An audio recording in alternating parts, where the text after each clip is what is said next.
topics and opinions expressed in the following show are solely those of the host and their guests and not those of W4CY Radio, its employees, or affiliates. We make no recommendations or endorsements for radio show programs, services, or products mentioned on air or on our web. No liability, explicit or implied, shall be extended to W4CY Radio, its employees, or affiliates. Any questions or comments should be directed to those show hosts. Thank you for choosing W4CY Radio.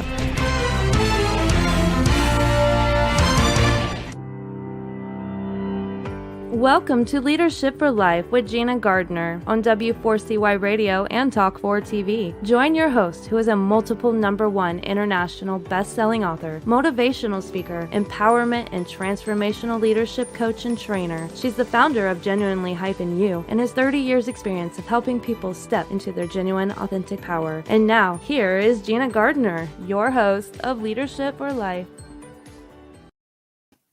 Hello there and welcome to today's show. It's the last one of 2021, and at the end of the year it's a really good time to reflect on what's gone on, what's gone well, what's not gone so well, and what your goals and dreams are for next year. Now I'm joined today by a very special man, John Attridge. He is a global expert in complementary currency and very successful in business. And we're going to explore why it is that so many people fail in business given the same opportunities as those who succeed. But before I introduce John and we start talking about things in the business context, I want to just explore with you, why is it some people thrive in life when other people really struggle? And for me, as you know, this is called Leadership for Life. I believe it's the same underpinning principles that work at the real core level in your life and in your business. After all, you're the common denominator. You take yourself wherever you go. And I think many people fail to look in the mirror and to look at what is it that I am doing? What is it that I am being that is contributing or creating the quality of my life or my business? Because the only person who can change things is you. And if you always do what you've always done, you're always going to get what you've always got.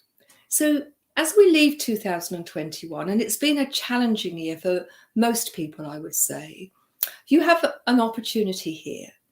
You can choose to take all of the frustration and the hurt and the challenges of 2021 into 2022. Or you can take the opportunity to really do an audit of those things in your life which are working well and that you are enjoying and that are serving you. Those are keepers. But to also look honestly, but without making up stories about them, all those things in your life which you wish were better or different, and then decide why that's the case. Why do you want them to be different, and how do you want them to be different? And then to plan strategically how you want to achieve them. Many people talk about New Year's resolutions. Well, the research demonstrates that for the vast majority of people, New Year's resolutions last less than a day, some less than a week, very few less than a month, but very, very few people carry them through. And I think one of the reasons for that is that they don't really look at the underpinning why. So if you want to make 2022 a year which is different and better for you, or even better if things have gone well for you this year, then it is time for you to take stock. But one of the challenges, I think, for most people is that they take stock and then they make judgmental stories. Well, I'm useless. I didn't do that, or I couldn't be bothered, or I'm not rich enough, or I'm not enough to make that happen. Well, you can do something about that. The whole of this program, the whole of this series is about how you can incrementally change your life for the better by doing small things consistently. The grand gesture, the New Year's resolution, tends to lose its luster very quickly. I'm going to go to the gym. Well, you buy all the gear in the January sales and you book your gym membership and you go. and somebody shows you how to use them, all of the equipment, and you spend 25 minutes, 30 minutes on a piece of equipment, having done no exercise at all, and then the next day you can't move. And so when the thought of the gym comes up, you think, don't fancy that. That principle runs throughout your life. People who want to lose weight are generally very successful at losing weight. They're just not so good at keeping it off. Whereas if you talk about being healthy rather than losing something, if you make incremental changes to the way in which you eat, so that you are eating more fruit and vegetables, less fat, less sugar, less refined carbohydrates and processed food, if you reduce those, then you will automatically be helping yourself to be more healthy. If you know you need to take more exercise and you live in a house with stairs, then all you need to do is go up and down the stairs a few extra times a day, and you will already be developing a habit of exercise. I was reading something the other day, and it was a really great way to save. People who know that they're not very good with money and that they don't have a habit of saving. And this process of saving meant that by the end of the year, you'd have several $100s or several £100. And what it was asking you to do was to save a penny or a cent or $1 on day one. On day two, multiply it by itself. So that it's 2. Day 3, 3. Day 4, 4. Day 5, 5. And so on throughout the year. Now, if you started with pennies or cents, it might not sound a lot, but what it's doing is getting you into the habit of saving. If you are better off and you can afford $1, and then as the year goes on, saving more, then do that. The important thing is to start and to make it a habit. One of the challenges for all of us is that we all have habits which do not serve us.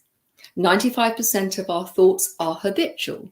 They trigger habitual emotions, language, behavior. And so part of your audit is to actually have a look at the habits that you hold and probably are completely unaware of. Because until you become aware, you can't do anything about it.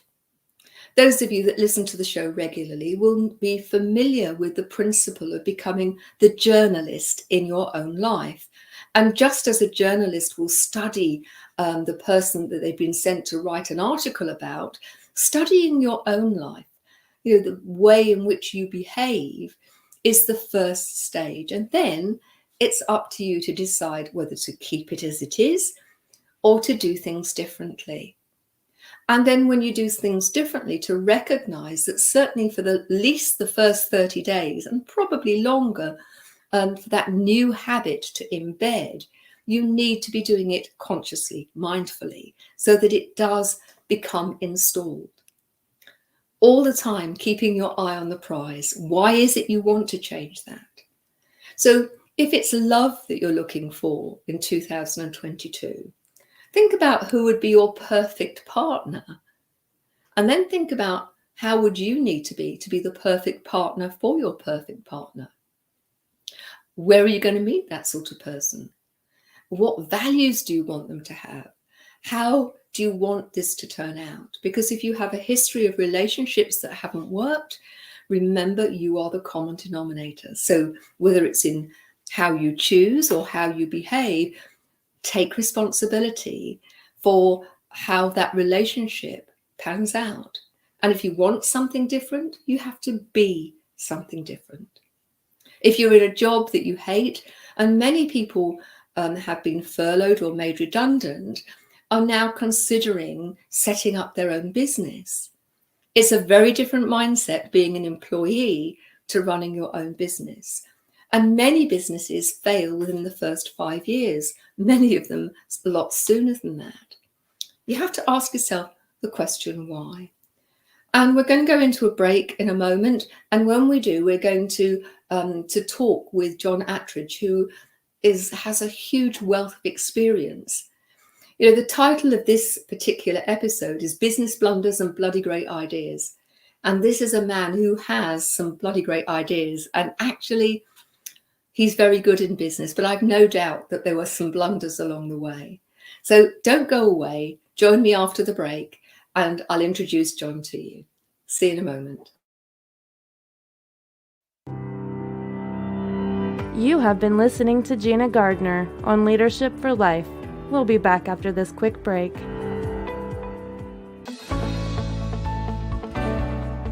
Want to get the best out of life personally and professionally? Are you ready to step into a life which excites and fulfills you?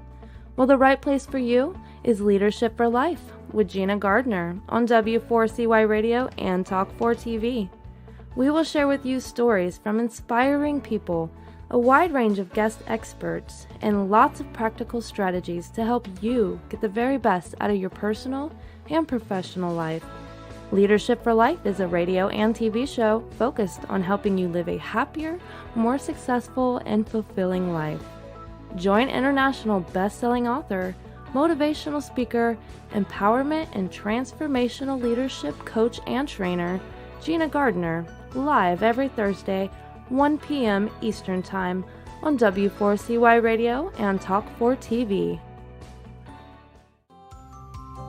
Become the leader of your own life. Gina Gardner's #1 international best-selling book, Thriving Not Surviving, The 5 Secret Pathways to Happiness, Success, and Fulfillment, provides you with the foundational principles on which to become the best leader of your own life.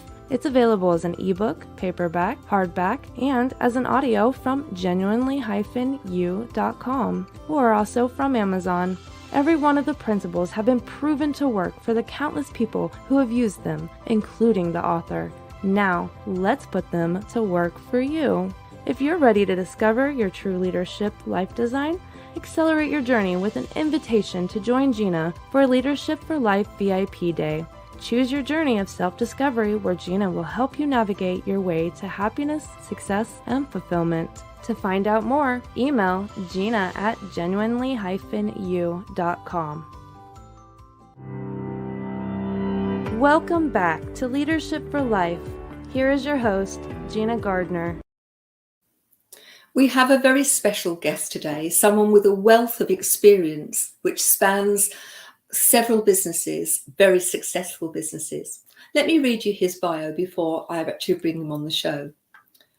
John is a student of business, author and keynote speaker who has founded, grown and successfully exited 7 businesses over his career, including an 8-figure trade sale and public flotation. He's a straight-talking Australian who's lived in the UK since 2003 and is considered a global expert in the complementary currency space. His latest book, Business Blunders and Bloody Great Ideas, is based on personal experience and observation and gets to the core of why 50% of people in business survive despite their best efforts not to, and why the other half fail. So without more ado, let me introduce John Attridge to you. Hello, Gina. Hi, John. Thank you so much for joining me on the show.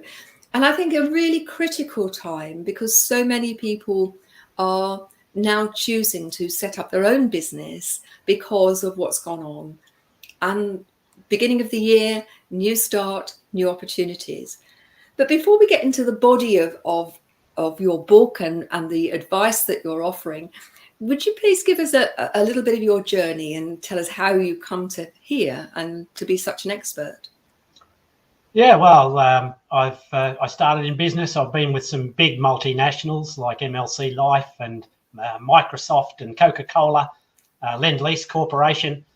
But I've been in my own business primarily for the last 30 odd years. And so my journey is having my own destiny in my own hands. And, along the way, I've learned some really great inspirational stuff from a lot of brilliant leaders, like I have on my Quantum Leap business show, which I'm glad you were a participant on the most recent one. Thank you. I enjoyed being there. People from all walks of life delivering. So one of the advantages is being part of a business community, which I started 32 years ago, is that Yeah. you meet people from all walks of life in many countries, many cultures. So when you do that, you get input from so many varieties of services that you pick up some bloody great ideas along the way. I bet you do. I wonder, what do you think is the difference between someone who's an employee and somebody who's going to make a great business leader, a business owner, entrepreneur? It's attitude. So I talk when I do my franchising and licensing seminars around the world, and I say there's three types of franchisee. There's the one that has a great deal of entrepreneurial spirit, that if you're giving them, an inch in America or a centimetre in Australia or wherever you're from, they go off and try and do it themselves. And so, that's an entrepreneur, but not a franchisee, as an example. You get the other types, which are very steady in employment. They love their PAYE salary at the end of the month. They're steady, it's sure, it's secure. Their partner says, yep, I can spend some money, happy days. So you've got to try and find someone in the middle that's a little bit out of the comfort zone. They're a bit sick and tired of being a PAYE employee, getting paid the same for doing the same stuff. But they need a little bit of a help to get that to that entrepreneurial level. It's interesting, isn't it? Because so many people now facing an uncertain employment situation pretty well globally are deciding that the route they want to take is to go into business. So there are lots of people listening to this. What would you say to somebody who's considering going into business? What are the sort of things that they need to think about? And what are some of the bloody good ideas that you're able to give them in what is a short space of time? Yeah, well, they're going to jump into a fire pit, really, because pre-COVID, businesses were a certain percentage of the population. And here in the UK, for instance, we've gone from 3.8 to 6 million businesses in the last decade. There's been 1.2 million new businesses just during COVID. So some of it's out of necessity, but it's like doing anything, Gina. If all of a sudden you feel as though that you'd like to, I don't know, be a great footballer, you just don't turn up to the club one day and say, right, I'm here, I've got my jumper, I've got my boots, I want to play. You'd have to do quite a lot of things. You have to do a fair bit of research on the game. You need to learn the rules. You need to do some training. You need to get a coach. Yeah. You need to do some research. You need to get fit. There's 1,000 things that you need to do, and you just can't wander off day one and be, a Premier League footballer, using that analogy. That's a really good analogy. And I know I've worked with many startups who think that, they've got an idea that immediately that should be a bestseller. What do you think are the attributes of somebody who is going to make a successful business owner? I think they've got to adopt the strategy that a windscreen is 40 times bigger than a rear vision mirror. So it's all very well to reflect on the past, but you need to focus on the future, what you can change in order to get a better result. So if you're anchored by past memory, by past instances, and trying to rely on that to get future momentum, then you're 40-1 ratio round the wrong way. So you need to be focusing forward, not in arrears. The other thing is that I would be focusing on things that I love doing and I'm great at, and outsource the stuff that I'm not great at and I hate doing. Because if you're a successful web designer and the last thing you want to do is accountancy, outsource the accountancy. Otherwise, you're going to be sitting there for 2 days a week trying to work your books out when you should be on developing your websites, because that's where you earn revenue. It's such good advice, and something that certainly I do. Not only does it save you time, because people who are loving it are going to take a lot less time, they're much more practiced in it, but ultimately that frees you up, doesn't it? And I think counting the cost of your time, you can only spend each hour once, can't you? Yep. So for me, how are you going to get the biggest impact from that hour? And ultimately doing the things that you're good at, and those things that add to your business are hugely important. Yeah, we get a rush, a dopamine rush or an endorphin rush when we achieve something that we like doing. And if you do that, you tend to do it more often. And as Gary Player, the South African golfer, once said, the more he practiced, the luckier he got. And so, you make your own luck by doing stuff, getting rewarded, your head said, oh, well done. That was good. And then you go and do it again. And, to be relentless in business, to be consistent in business, to be always forward looking, you've got a far better chance of survival and thrival, if that's a word, than which is now. And if you're looking in the past. I think that's so true. One of the principles that I learned very early on, and it may sound a little strange, is to learn to fail better. And by that, I mean, if you are, I'll give a couple of simple examples. Let's say that 1 in 10 appointments ends up in a contract. Then you need to do multiple 10s to get multiple contracts. That's one side of it. But the other is to look at what is it? What are the things that contribute to you getting that contract? What is it about your presentation, about your product, about the people you're meeting that has led to success, so that ultimately you look to do 1 in 9 and then 1 in 8 and so on. And I think so many people are fearful of failure that they set themselves up to fail in the biggest terms because they then stop trying. They don't really look at what's going on.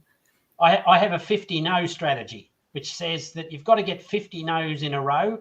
And that could be talking to people, be putting your proposal across. And if you get to 50 in a row, I give you 50 quid. Now, the trick is, though, that if you're successful along the way, it resets to 0. And so what happens is that you never, ever get to 50, because if you keep going, you'll get someone that says yes. I think that so many people give up, don't they, just at a point where if they just kept going, then they would find that they succeed. But I have had it leveled at me that, well, when do you know when to quit? If you're always going to go forward, there are times when you're banging your head against a brick wall. Wasn't it Einstein's definition of madness to keep doing the same thing and expecting a different result? So how do you marry the saying 50 no's with knowing when you're trying to flog a dead horse?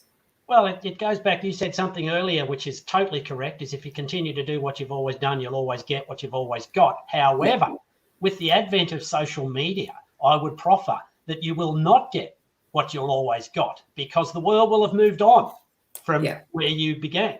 So that's one thing. The second thing I subscribe to is that show me a person who never makes a mistake. Show me a person I never want to work with.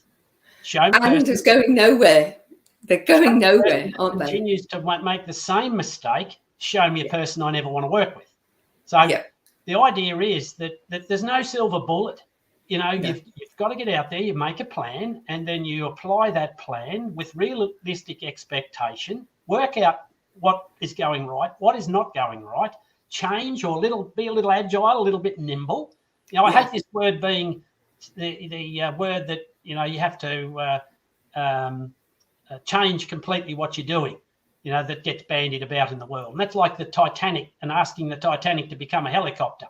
It'll never happen. So you've got to be agile, nimble in business. If it's not working, change what it is. If it is working, then replicate. It's not rocket science. I like the idea of being agile and nimble rather than pivot. I have a real problem with pivoting because eventually you end up back in the same place, don't you? Well, and it's like, if you have to rely on a plan B, then your plan A wasn't constructed properly in the first place. Yeah. So, but being able to be flexible, to be reviewing all the time. I think too many people fail to monitor effectively and evaluate what they're doing. They tack it on at the end rather than looking as they're going, is this plan working as I expected it to? What do I need to adjust? Who do I need to talk to? Can make such a lot of difference, can't it, in business? It go back to being a caveman, cave woman, whatever you like in today's tenses. Their battle was to survive. They were in their cave, and they had to be nimble and agile. Otherwise, whatever it was going to eat them. And so they have a plan on how to eat every day. They worked out how to create fire. They had a whole lot of other things. They worked out strategies. They needed to move when it got cold and move when it got hot again. Yeah. But they were ever changing, even in a very basic scenario. And I think more business people have to apply that mentality to their strategy document. It's true, isn't it? And those cave people, if they didn't apply that strategy, then they died out. So the strongest survived. And I think that's also true in business. It's those people who have that resilience and that inner strength. Because there are times when it's challenging, particularly with a new business, getting known, getting your product out there, getting a reputation and maintaining it are all a challenge. But if you're doing something you love, back to your early statement, doing something that you really enjoy, then that takes that sense of, oh God, I've got to do this out of it. Yeah, and there's one final thing on strategy, and that is that 92% of people aren't great at sales. And I think that's true. So, and I don't care what it is that you do. So, because 92% of entrepreneurs are product-based entrepreneurs. In other words, they provide a better mousetrap or whatever it happens to be. Yes. Only 8% would be considered sales-led entrepreneurs. Okay. Now, a sales-led entrepreneur can always sell their way out of trouble. A product-related entrepreneur has to have an ally in sales somewhere. Otherwise, they get left high and dry. So my key piece of advice would be, if you do not consider yourself a sales-led entrepreneur, you've got one of two things. You either partner with someone who is great and loves sales, or you learn to do it yourself. Now, if you're not prepared to do one of those two things, then you'll be one of the 50% of people that has a greater chance of being in the 50% that will fail. So in terms of sales, and I think many people are frightened of sales, and I have to say, I'm not a natural saleswoman. I can sell other people, find it much easier to sell other people than I have in the past selling the things that I do. What advice would you give to people in terms of how to sell?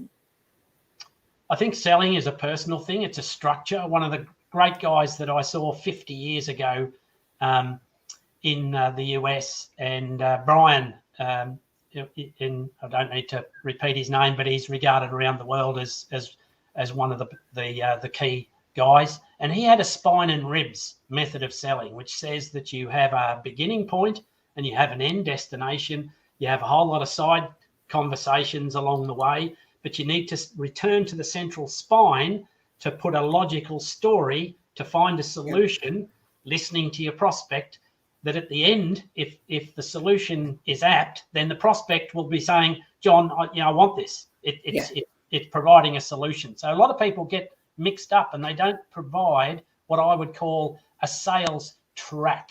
And the guy's Brian Tracy for people in America. And that Brian talks about this sales track, which I'm a firm believer in and have been for 50 years. I think the other thing that you said within that is the listening, listening to your client, your customer, whatever you choose to call them, and recognizing their need rather than just imposing what you've got, instead looking at what it means to the person that you're selling to. How many times, Gina, do you turn up to an event or you listen to people and a salesperson will turn up and throw up? So, and I've never heard that expression before. And all they're doing is bleating out all this stuff, buy my stuff because, and they're not, it's like having a sandwich board in the town centre somewhere, trying to flog stuff, but from complete strangers. So you need to understand what the other person's need is before you can even think about applying your solution. I think what changed for me is when I started to see sales purely as relationships. And I'm good at relationships. I didn't consider myself good at sales because my background, as you know, I was a head teacher. I had to sell in the sense of attracting pupils to the school. But we did that simply by what we did. We didn't actually have to do anything other than be who we were. And when I first started my own business, I was really very nervous about selling. But as soon as I recognized it was about developing that relationship, my business thrived. And this is my first business, Gina Gardner Associates, which is still going. Within very short time, it was always through recommendation. I didn't need to sell at all. People came, and still do come to me and say, will you work with me? And that's the perfect place to be, isn't it? Yeah, and there's great salespeople are great listeners, and they ask great open-ended questions, and there is a difference. Yeah. So a question that starts with a who, what, why, where, when, how. It gives you an open question, and if you listen to the answer, then some people will be a prospect, other people will be a suspect, and the other lot will be insects. They won't be a part of your life in terms of sales. No. You need to understand where that relationship lies. So tell us about your book, Business Blunders and Bloody Good Ideas, because it sounds to me like it's a book that many people would find incredibly helpful. Okay. Yeah, well, it's a whole series of things, Gina. So it's case studies. I'll give you a quick example. How many, when you went to a restaurant the last time, did they get any data capture of who you were the first time you walked in? When you left, did they know who you were? I don't think they did. And that's a pretty common occurrence. Yeah. The second thing is, did they give you any invitation to return? No, they didn't. And did they understand the buying motivation as to why you went through their door in the first place? No, they didn't. All they did was ask you some inane question like, how did you like the food? Which is such a dumb question, because particularly in the UK, if people, even if they didn't like the food, they'd just shake their head and said, yeah, it's all right. They just don't come back. In America, in Australia, a little bit different. Right, okay. There's one example. I worked with a restaurant chain and we got a 28% increase in volume. And I'm talking, it went from about 1.5 to 2.2 million of turnover simply by getting the wait staff to ask a buying motivation question. Yeah. Now, that applies to every single business. So if you don't understand why people are doing business with you, you don't give them an invitation to return, and you don't know who your customer is, how the hell can you spend any marketing money? So there's one quick case study on some of the great ideas I've come across. I've seen some massive blunders as well, and we encounter them every single day. I'll give you a quick example. Who loves ringing their energy supplier? Who loves ringing Sky Television or any of those? What do you get? Ring, ring, ring, ring. Hello, you've caught us at an extremely bad time today. Well, that's when you get through the 17-point menu. After you've done that, you've caught us at a bad time at this particular time. It doesn't matter what time of day, what day of the week, it's always a bad time. And is it a bad time for them or bad time for you? It's a bad time for them. It's always about them. Yeah. And so people get sick and tired of not being able to talk to a human being, that sort of stuff. So there's another blunder and I talk about some of those cases in my book. I've also got, because I'm part of a business community, I started this business community 32 years ago, and we've got hundreds of thousands of business owners globally that participate in my community. I've made some really good black book contacts over the years. I bet you have. And the couple of the people on the back of my book that have provided little nuggets of wisdom include people like Andrew Bailey, who is the governor of the Bank of England, and I met him when he was the chair of the Financial Conduct Authority. Goodness. I met Alan Peace, who's sold, him and his wife Barbara, over 30 million books on body language, which is a very interesting series. But I met him 40 odd years ago when I was working with MLC Life. So I've bumped into so many interesting people over the years, and you learn by associating yourself with interesting people, you learn a lot. The old saying is, it's hard to soar like an eagle if you're surrounded by turkeys. It's absolutely true. Very true. And at this time of the year, the turkeys haven't had too much fun, have they? So, yeah. Ultimately, this show is designed to help people make the most of their life. And I think some of the principles that you're talking about in business are just as true in terms of living your daily life, that ultimately you've got to be a participant, not a spectator in your own life and in your business, haven't you? comes to things like planning. I talked to James Short, General James Short, took the British forces into Bosnia, served on the Cobra committee with the government. And he talked about strategic planning going into battle. More people put more effort and timing and money into planning their holiday than they do their business. And so, it's just simple stuff, Gina, that when you read some of the stuff in my book, it should do a couple of things. It'll awaken some people that have stuff that they've never heard before. And I think, wow. The other part of it is that it'll remind you of stuff that you have learned and you've forgotten. And that is a lot of your life. The older you get, the more you learn, the more you forget too. And that's not through true. Alzheimer's disease. This is through natural occurrences, from what I can make out, or I certainly hope so. But and people learn from other people. Why did the Australian Aborigine not live in a house or have a structured society or do buildings? Because they were isolated for so many centuries, thousands of years. Whereas people in Europe, they spin off one another. So another thing in business is associate yourself with great people. Because if you do that, you have a far better chance of success. Too many people try and be the king of the castle, as it were, when you need to be the king of what it is that you do, or the queen of what it is that you do.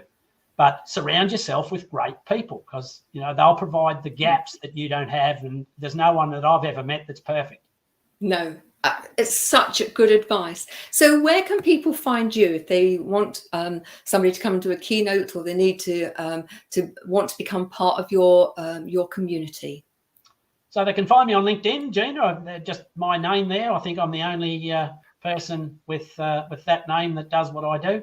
My email address is, people are more than happy on my LinkedIn. It's got my email address. Just pop me a LinkedIn request, say you saw me on the show or you want some input, and I'm happy to provide that. Brilliant.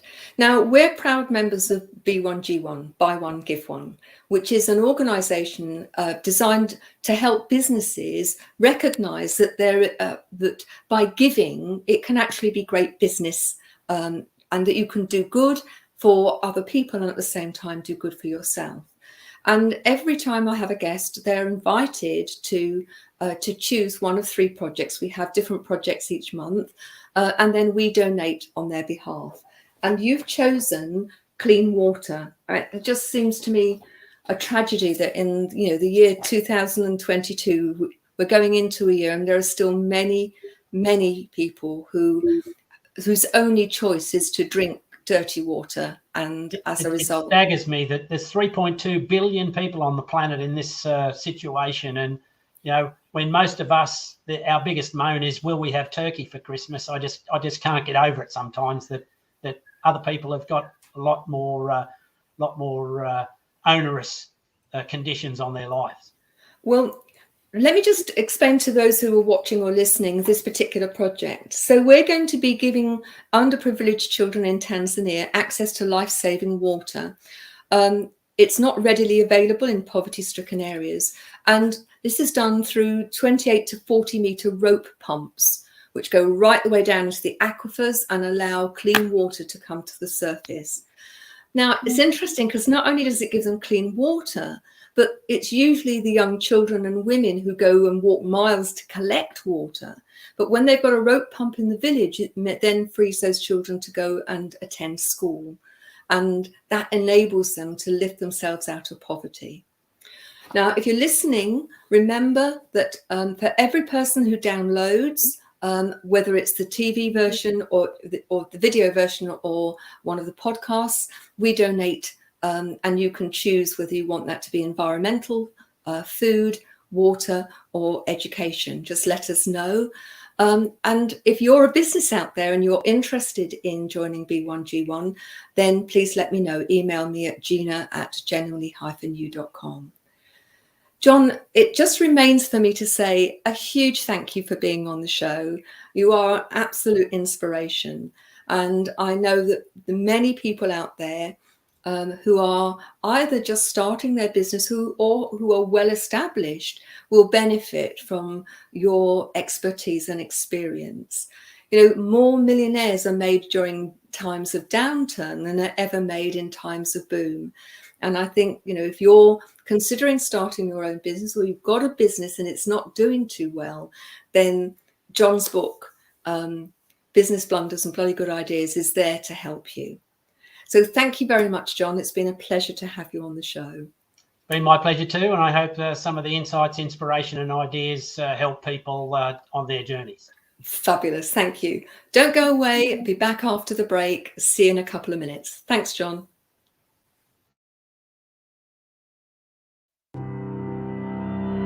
You have been listening to Gina Gardner on Leadership for Life. We'll be back after this quick break.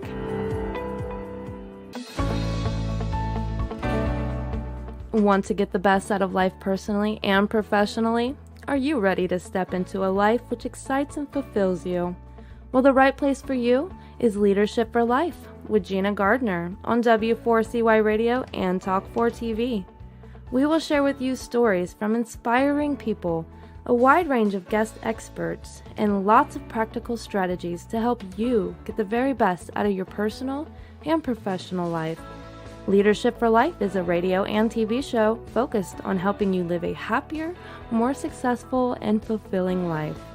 Join international best-selling author, motivational speaker, empowerment and transformational leadership coach and trainer, Gina Gardner, live every Thursday, 1 p.m. Eastern Time on W4CY Radio and Talk4 TV. Become the leader of your own life.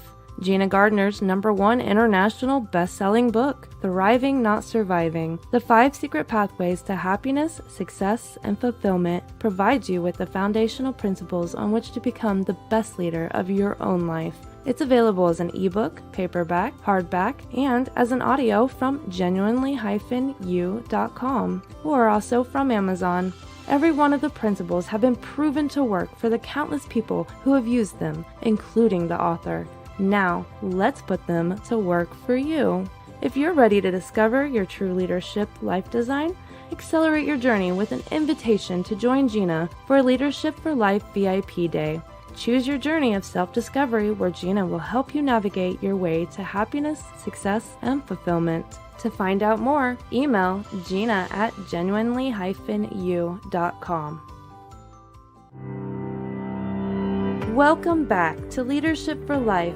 Here is your host, Gina Gardner. Hi there.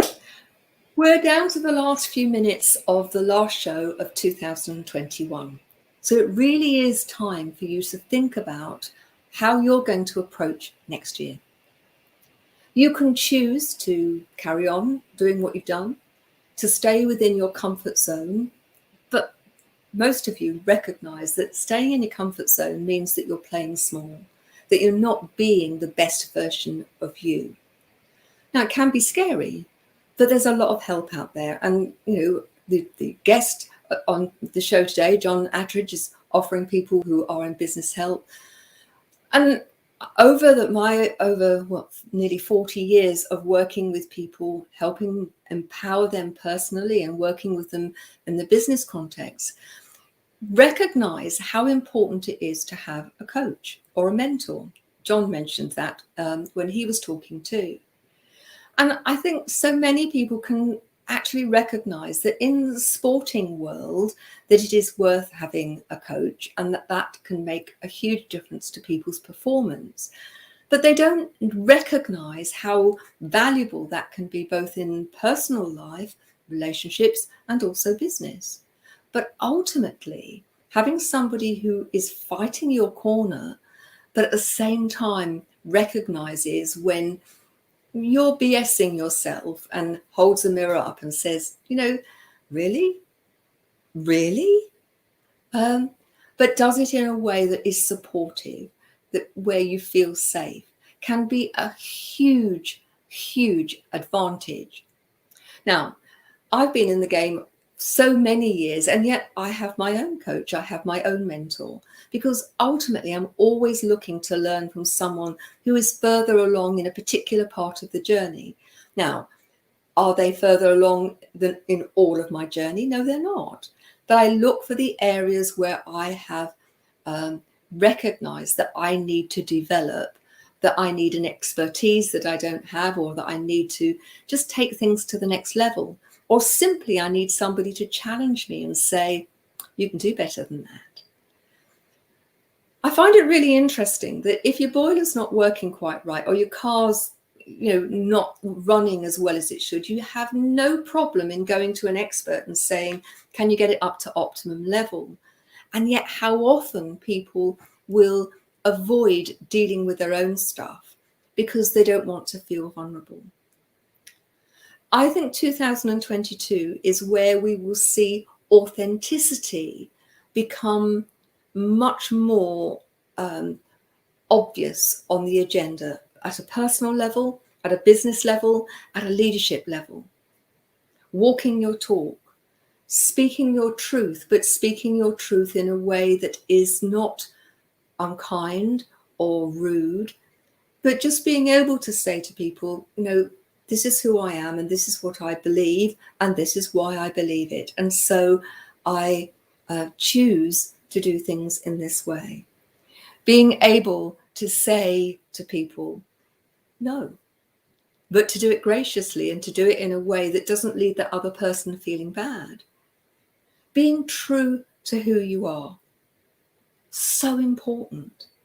Because all the time you're trying to please other people, all the time you're trying to be something that you're not, you are effectively keeping yourself in a cage. What I would say to you is go onto Amazon, have a look at Gina Gardner author page. I've created many publications which are intentional workbooks and journals, which share the principles with you, but then structure things to help you grow, to help you put in place new habits that are going to be far more empowering. Or if you'd like to set up a time to actually, have a cut the bullshit hour, then email me, gina@genuinely-you.com. And let's make 2022 a year where you fly, where you thrive and you feel great about what you're doing. Does that mean all the problems disappear? Well, no, this is not a Pollyanna thing. But what we can do is to make things more manageable and to give you the support and the growth that you need to be the very best version of yourself. So I wish you a happy, healthy, joyous and abundant new year. And I look forward to seeing you next week, next Thursday, same time, same place. And I've got a great guest for you. I've got a whole load of guests lined up for you in 2022.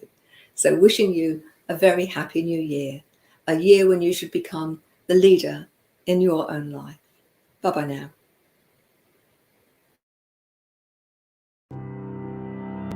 You have been listening to The Leadership for Life with your host, Gina Gardner. Make sure you tune in to W4CY Radio and Talk 4 TV next Thursday and every Thursday at 1 p.m. Eastern Time for more Leadership for Life. If you missed any part of this episode or just want to hear or see it again, you can find the archive of the TV show on Talk 4 TV's YouTube channel and the podcast of The Leadership for Life on iHeartRadio, Pandora, Spotify, Amazon Music, and wherever you listen to your podcasts.